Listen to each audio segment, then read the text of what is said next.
Hi mga kawawmat! In this video, we will discuss the measures of length, weight, and capacity in the English system. So, dapat napanood muna natin yung introduction to measurement and yung measures of length, weight, and capacity ng metric system para mas madali para sa atin na maintindihan ang discussion ng video na ito. Okay? So, our objectives, we will convert measurements from one unit to another in the English system.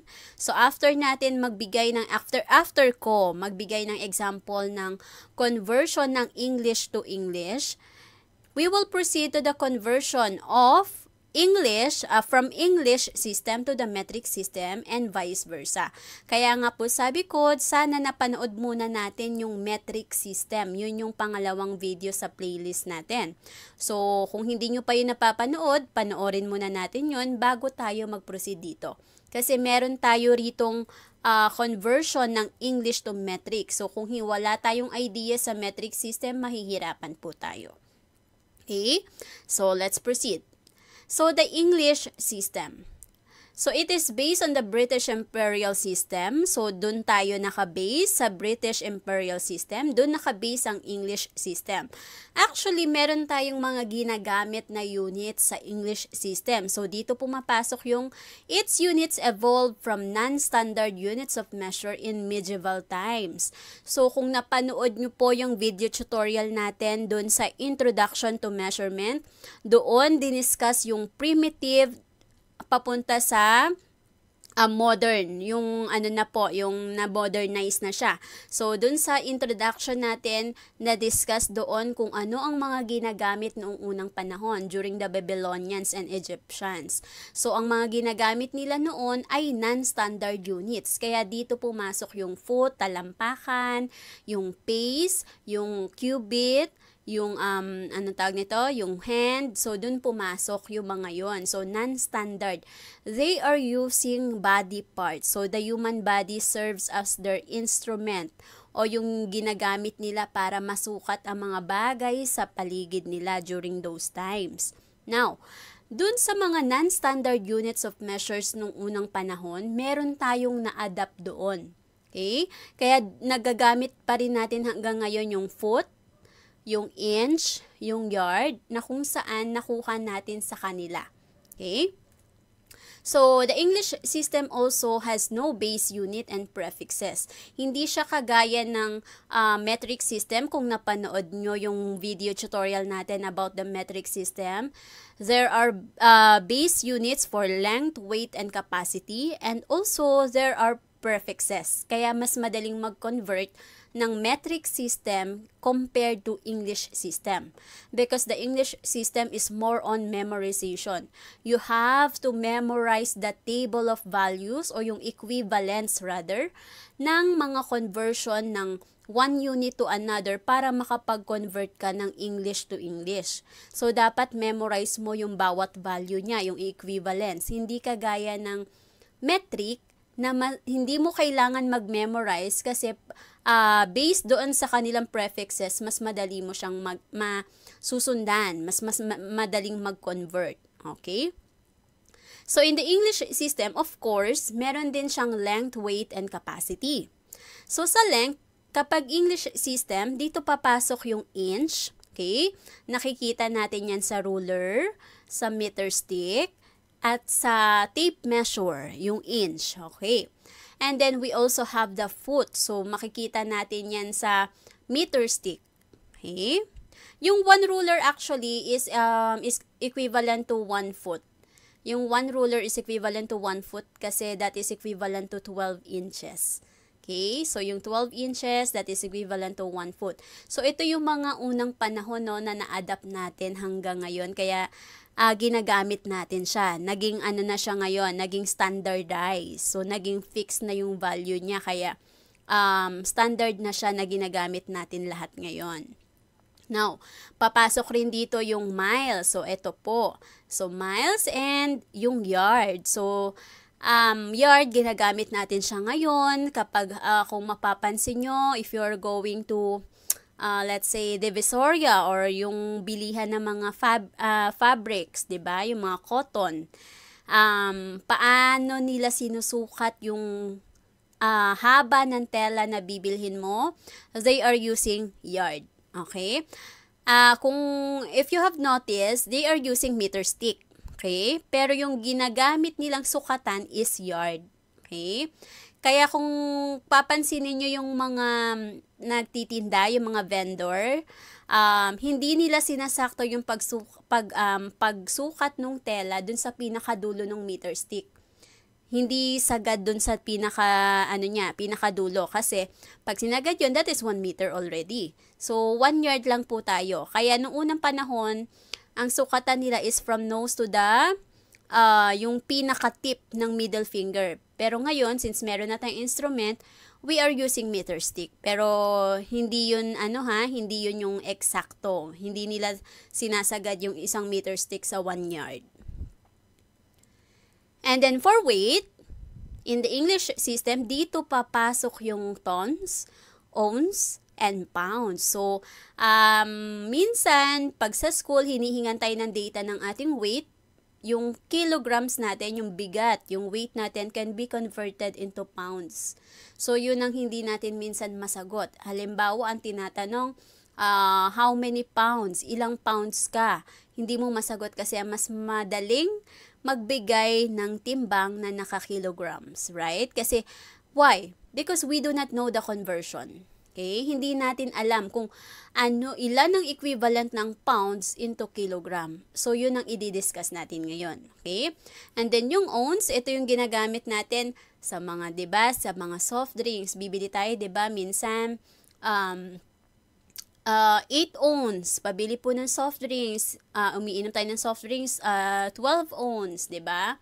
Okay, aside from liter. Okay? So, ito naman yung sa English system. And of course, yung tons, ito yung weight. Okay? And then for capacity, dito pumapasok yung quarts, tablespoon, ito yung kapag panukat ng mga meron tayong gagawin, kapag baking or cup, yan ang ginagamit natin. So, gaano karami yung amount. Okay? So, ito po yung ginagamit natin. Quarts, tablespoon, ito yung mga units. Cups, pint, and then gallon, and of course, yung fluid ounce. Okay. So, let's have first the conversion for length. So, dapat alam natin yung table of equivalence kapag length ang pinag-uusapan sa English system. So, dito papasok ang inch, foot, yard, and mile. So, dapat we also have to familiarize ourselves with the symbols. Kasi there are cases na pag nagbigay ng examples, only the symbol. So, for inches, we are using IN. For foot, we are using FT or feet. For yard, YD, and for mile, MI. Okay? And then, sometimes, for inches, we are using ito, yung parang, apostrophe. Okay? So, yan po yan yung apostrophe. Now, so, dapat familiar din po tayo sa mga symbols na ginagamit. Kasi, minsan, ito po ang given aside from this. Okay? And then, of course, you also have to know the equivalence. Now, for 1 inch, lahat po ito ay 1. Okay? For every 1 inch, that is equivalent to 1/12 feet. For every 1 foot, that is equivalent to 12 inches. For every 1 yard, that is equivalent to 3 feet. For every 1 mile, that is equivalent to 5,280 feet. Now, by the way, meron tayong tinatawag din na nautical mile. Iba po yun. Okay? So, iba po yung mile sa nautical mile. Iba po yung equivalent nun. Okay? Now, so again ito po ay 1. So, for every 1 inch, that is 1/12 feet. For every 1 foot, that is 12 inches, and so on. Now, if you will try to imagine, to visualize the length of these units, so actually, itong 1 inch, which is also 1/12 feet, this is actually, so this is just approximation this is actually near, malapit siya, yung sukat niya sa length of half of your thumb. So, tingnan mo yung thumb mo, yung gitna niya, yung guhit dyan, that is half of your thumb, that is actually 1 inch. That is an approximation. Okay? And then for 1 foot, that is equivalent to length of an adult foot.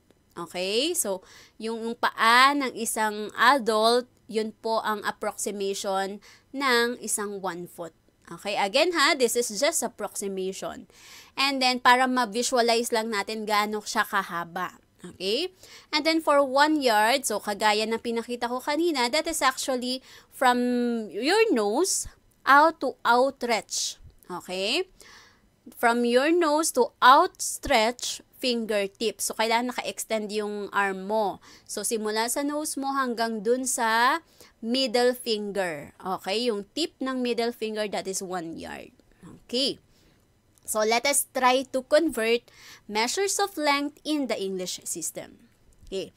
Now, remember, if you are converting, let's say for example, yard to feet, okay? Yard to feet, pagpakanan tayo, if you are from left to right, multiply.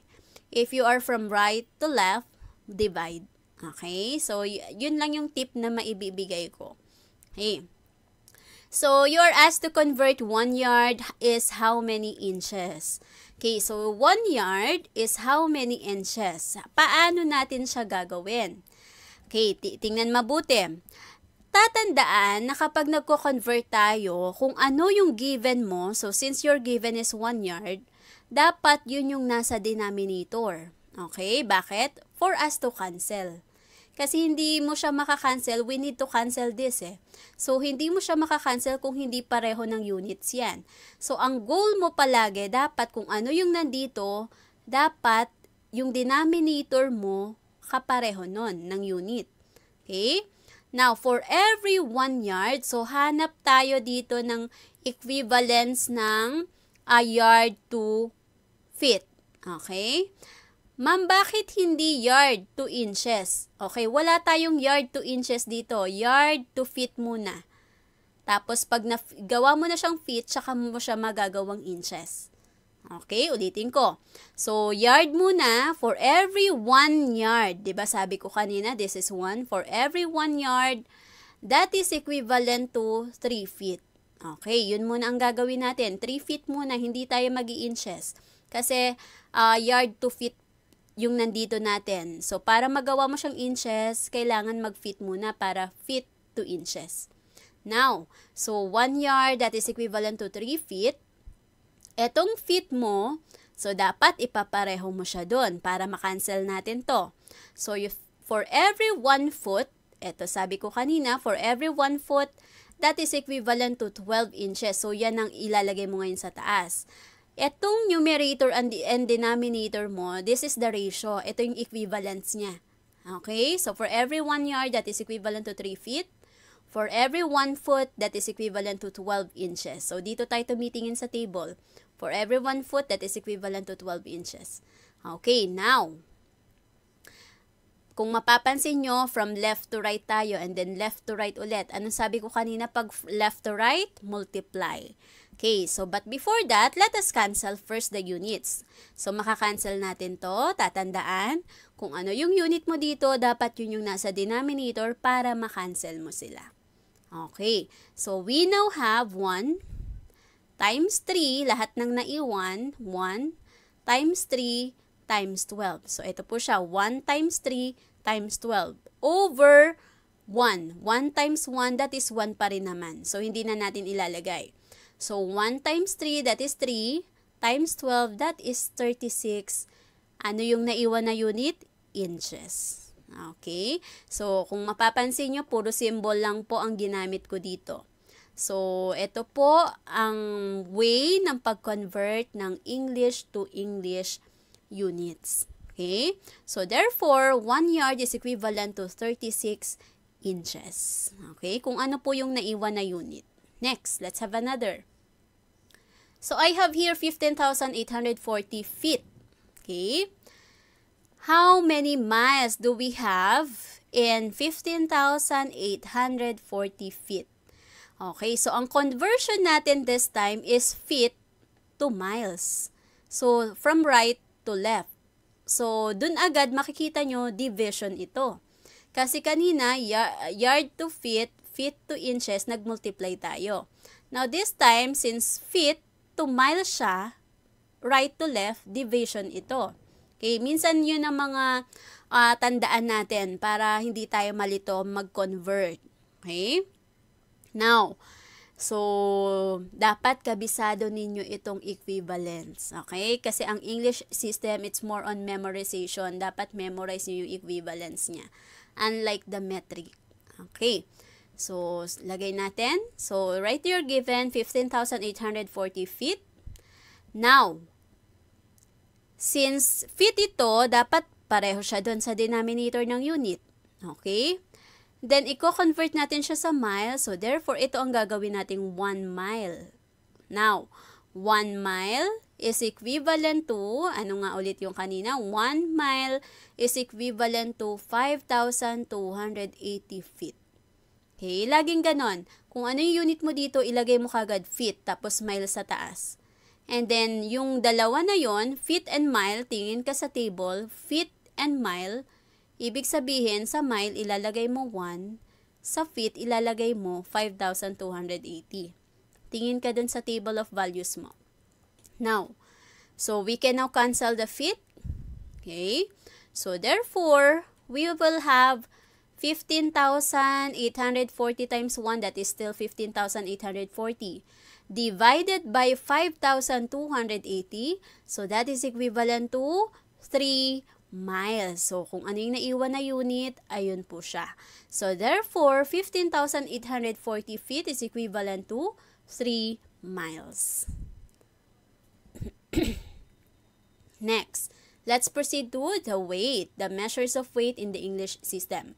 So, this is the table of equivalence in the English system for weight. So, ito po yung mga ginagamit natin. We have the ounce, pounds, and ton. Okay? So, ito po ang mga symbols na ginagamit natin. For ounce, it is OZ. And then for pounds, it's LB. And then for ton, it's T. Okay? For the equivalence, 1. So, lahat to 1 ha. For every 1 ounce, that is 1 over 16 pounds. For every 1 pound, that is equivalent to 16 ounce. And then for every 1 ton, that is equivalent to 2,000 pounds. Okay? So, approximation, gano'n nga ba kabigat itong 1 ounce? That is just the weight of the pen. So, pag meron kang hawak na ball pen, that is 1 ounce. Okay? So, this is just approximation na para lang ma-visualize natin gaano kabigat itong mga to. And then for 1 pound, that is actually approximate of 3 oranges. So, pag may hawak kang 3 orange, yun po ang 1 pound approximation. And then for 1 ton, that is the weight of a container van. Ayan. Pag may mga nakikita tayo ng container van, that is 1 ton. Ganun siya kabigat. Okay? So, let's try to convert the measures of weight in the English system. So, I have here 16 ounce. We have to convert this into pounds. So, paano natin siya gagawin? So, ounce to pounds. So, left to right. So, anong gagawin natin? Una muna, copy your given. Okay? Copy your given we have. Okay, so we have 112 ounce. So, ito po siya.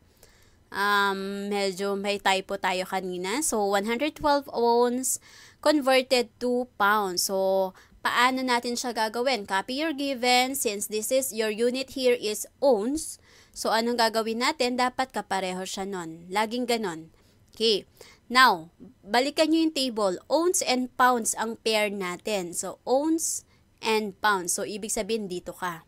So, ounce and pounds. So, ibig sabihin, yung pounds mo ang 1, yung ounce mo ang 16. So, laging ganon. Tingin sa table.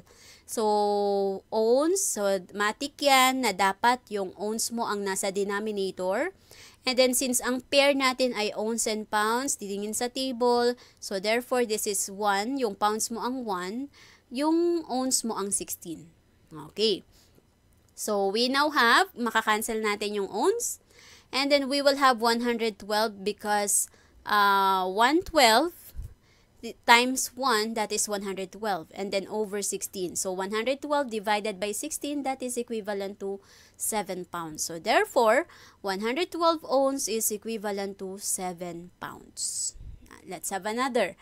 So, I have 24 tons. Okay? So, how many pounds then ang hinahanap natin? Okay, so tons and pounds. So, ito siya. Ito yung pair natin dyan. Okay, so copy your given, 24 ton. And then, so, since ton ito, dapat tons din yung nasa baba. Okay, so ang pairing natin is tons and pounds. So, tingin ka sa table, tons and pounds. Ibig sabihin, dun sa tons, ang ilalagay mo ay 1. Sa pounds, ang ilalagay mo ay 2,000. So, lagi kang tingin sa table of equivalence mo. So, yung tons mo ay 1, yung pounds mo ay 2,000. Okay? So, we can now cancel the unit, yung same unit natin. So, we now have 24 times 2,000 divided by 1, that is still 24 times 2,000. So, that is 48,000. So, 24 times 2, that is 48,000 pounds. Okay, so therefore 24 tons is equivalent to 48,000 pounds. So, ganun lang po lagi ang gagawin. Next, let's proceed to the weight measures of capacity in the English system. So, ito naman po ang kanyang table of equivalence. We have the units pint, quart, gallon. So, this is read as pint. Okay, where the symbols are PT, QT, and GAL. Okay. So, pint is equivalent to 2 cups and quarts is equivalent to 2 pints. So, kung meron kang 2 pints, ibig sabihin, kung ang 1 pint ay 2 cups, therefore, ang 2 pints ay 4 cups. Kaya, this is also equivalent to 4 cups. Okay? And then, 1 gallon is equivalent to 4 quarts. Okay? So, kung yung isang quart ay 2 pints, therefore, kung 4 quarts, 4 times 2, that is also equivalent to 8 pints.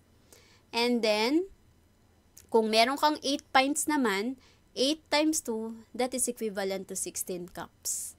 Okay, so I hope naiintindihan.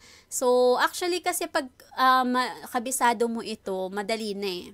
Okay, kahit hindi ka na gumamit ng mga cancellation na pinakita ko kanina ng mga examples, pag meron kang 10 cups, ilang pints yun? E di 10 divide 2, that is 5 pints. Pag meron kang 12 cups, ilang quarts yun? So, 12 divide 4, that is 3 quarts. Pag meron kang 3 gallons, so ilang quarts yun? So, 3 times 4 lang. That is 12 quarts. Okay, ganun lang siya kadali. So, pag meron kang 3 quarts, ilang pints? So, 3 times 2, that is 6 pints. Okay? So, dapat memorize natin to. Okay? Now, gaano nga ba karami ang isang pint? Okay? Ang isang pint is approximation, kung gaano karami yung mailalagay mo sa isang malaking baso. Okay? That is 1 pint. And then for gallon, that is yung amount ng mailalagay mo sa isang balde. Okay? So, let's have an example. So, I have here 5 pints. So, again ha, lagi tayong 1 dito. For every 1 pint, 2 cups. For every 1 quart, 2 pints yon, which is also equivalent to 4 cups. For every 1 gallon, that is 4 quarts, which is also equivalent to 8 pints or 16 cups. Okay? So, I have here 5 pints. So, dito tayo. So, 5 pints. So, since pint ito, pint dapat ang nandito. Okay? So, hanapin mo yung table of equivalent ng pint and cup. So, ito siya. Pint and cup. Okay? So, 1 yung pint. Ang ilalagay mo sa pint ay 1 kasi sabi ko laging 1 yan. Ang pint mo ay 1, ang cup mo ay 2. Yun ang ilalagay mo. Now, so makakancel natin ito. We now have 5 times 2, that is 10 cups. So, 5 pints is equivalent to 10 cups. Next, I have 10 gallons. Okay, so how many cups? So, gallon and cups naman. Okay, so meron tayo ditong cups. So, ibig sabihin, itong gallon mo, kailangan pareho siya doon. Now, for 1 gallon, that is equivalent to 4 quarts. Okay? So, for 1 gallon, that is equivalent to 4 quarts. So, yun ang ilalagay mo sa taas. Now, quarts ito, so dapat quarts yon. So, quarts and pints naman. So, quarts and pints, yung quarts mo ay 1, yung pints mo ay 2. And then, since pints ito, so this is also pint. So, pint, for every 1 pint, that is 2 cups. Okay? So, ito yung mahaba. Okay? So, mamaya ituturo ko yung shortcut since meron na tayo ditong equivalent ng 16 cups. So, makakancel na natin ito. Ito. Ayun. Okay. Since wala tayong diretsong conversion dito sa table na gallon to cups agad, so kaya meron tayong ganitong long method pa. Okay? Pero later, explain ko kung paano, kaya dapat kabisado nyo ito. Okay? So, going back. So, we now have 10 times 4 times 2 times 2. So, 10 times 4 times 2 times 2. So, 10 times 4, that is 40, times 2, 80, times 2, 160 cups, kung ano yung naiwan na unit. So, therefore, 10 gallons is equivalent to 160 cups. Okay, or simply, ganito po. Since meron na tayo dito na 16 cups, so 10 gallons, 'di ba? Gallon to cups. Anong sabi ko? From left to right, magmumultiply ka. Pag right to left, divide. So, gallon to cups. So, gallon to cups. So, left to right yan. So, multiply. So, 10 times 16, that is 160. Okay? Kaya nga, mas madali kung kabisado natin ito. Hindi mo na to gagawin. Mas madali siya. Okay. So, let's have now the English to metric system and vice versa. So, ito naman, papasok na po dito yung metric system. Okay. So, paano natin siya gagawin? So, dapat kabisado natin yung conversion ng English to metric. So, yung 1 inch, so lahat ito 1. Lagi pong ganon, lahat ito ay 1. For every 1 inch, that is equivalent to 2.54 centimeters. Okay? For every 1 yard, sa English, that is equivalent to 0.9144 meters. For every 1 mile, that is equivalent to 1.609 kilometers. For every 1 pound, that is equivalent to 0.4536 kilograms. For every 1 gallon, that is equivalent to 4.546 liters. And for 1 Fahrenheit, that is equivalent to, we're going to use this formula, pero ito ay separate and discussion natin dito. So, yung susunod nating video tutorial, magpo-focus lang po tayo dito. So, skip natin to. Okay? So, focus tayo dito sa 5. Okay?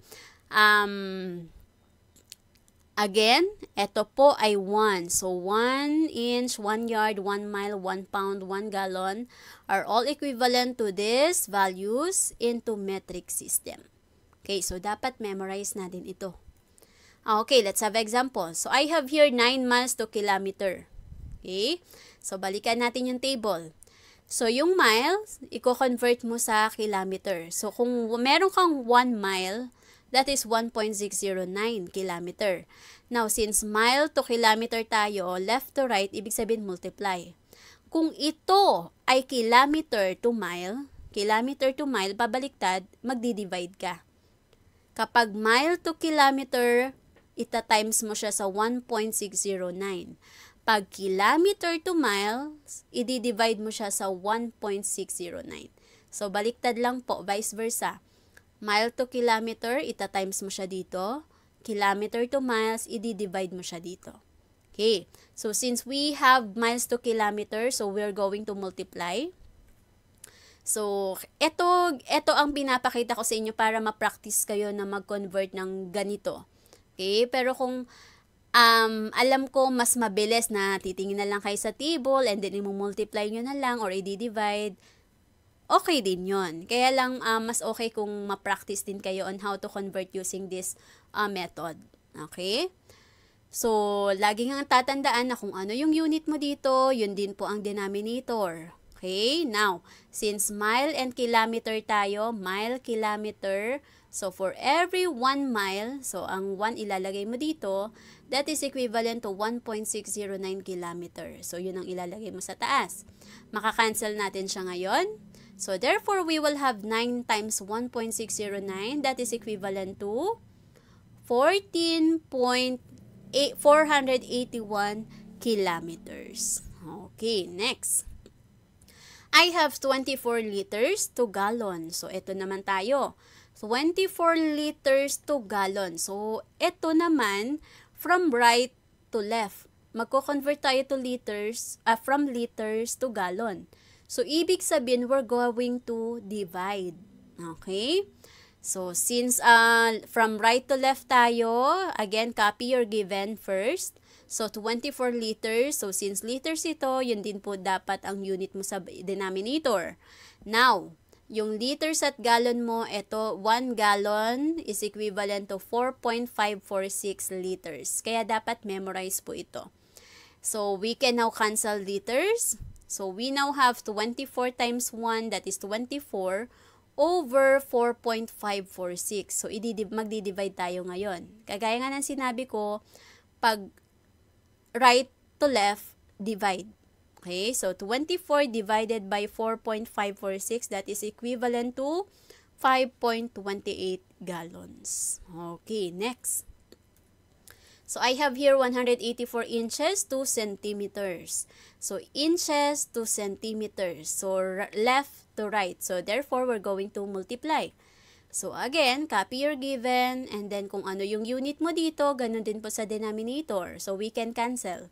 And then, for every 1 inch, that is 2.54 centimeters. Nagbe-base po tayo sa table. Now, so, we can now cancel. So, 184 times 2.54, that is equivalent to 467.36 centimeters. Next. So, I have 90 pounds to kilogram. So, ito ang pounds to kilogram. So, left to right ulit tayo. So, multiply. So, we will have, copy your given. So, copy natin yung unit. So, since pounds ito, pounds dapat ito. Now, for every 1 pound, that is equivalent to 0.4536 kilogram. Okay, so we can now cancel pounds. So, magmumultiply tayo since from left to right siya.